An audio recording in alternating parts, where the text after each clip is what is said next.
reprise du trafic entre l'Algérie et la France dépend aussi du feu vert de la France et de l'Union européenne qui ont placé notre pays sur la liste des États dont les ressortissants ne peuvent pas se rendre en Europe pour des raisons sanitaires liées au coronavirus. Des compatriotes résidant en France supportent de plus en plus mal la poursuite de la suspension du trafic avec l'Algérie. Beaucoup ont réagi avec une grande colère à la décision de l'État algérien de garder les frontières fermées pour une durée indéterminée. J'ai perdu mon frère cet été.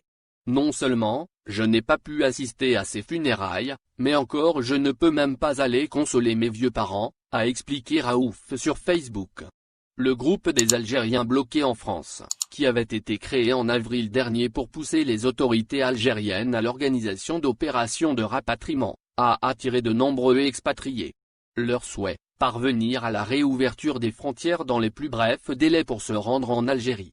Le groupe compte actuellement près de 17 000 membres. Ces derniers jours, des hashtags en faveur de la reprise des dessertes aériennes et maritimes sont relayés par des membres.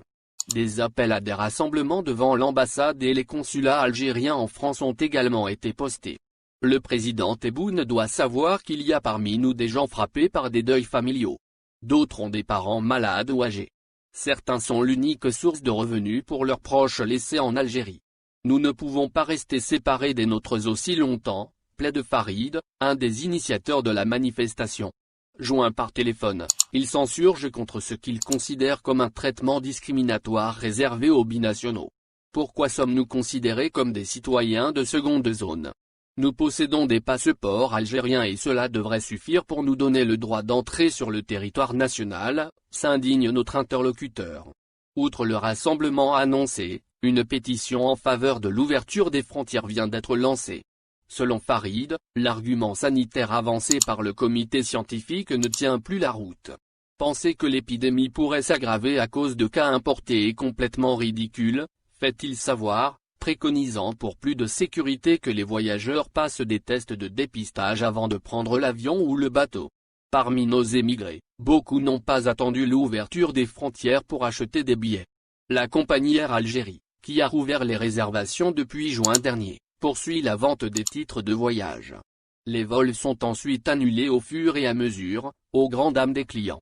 Sur le groupe des Algériens bloqués en France, certains participants exhortent d'autres membres à ne pas effectuer de réservation, tant que les frontières restent fermées.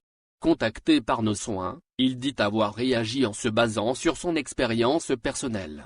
J'ai réservé à 3 reprises, depuis le début de l'été, pour des vols qui ont été supprimés. J'ai pourtant pris la peine, la dernière fois, de joindre Air Algérie pour voir si je pouvais prendre un billet ou pas, relate-t-il. Au bout du fil, un agent le rassure en lui disant que le maintien des réservations augure une reprise imminente du trafic aérien. Ce qui ne semble pas être le cas, constate Salah, évoquant les déclarations du gouvernement à ce sujet. Plus prudente, la compagnie française Transavia a reporté, quant à elle, l'ouverture des réservations jusqu'au 12 septembre.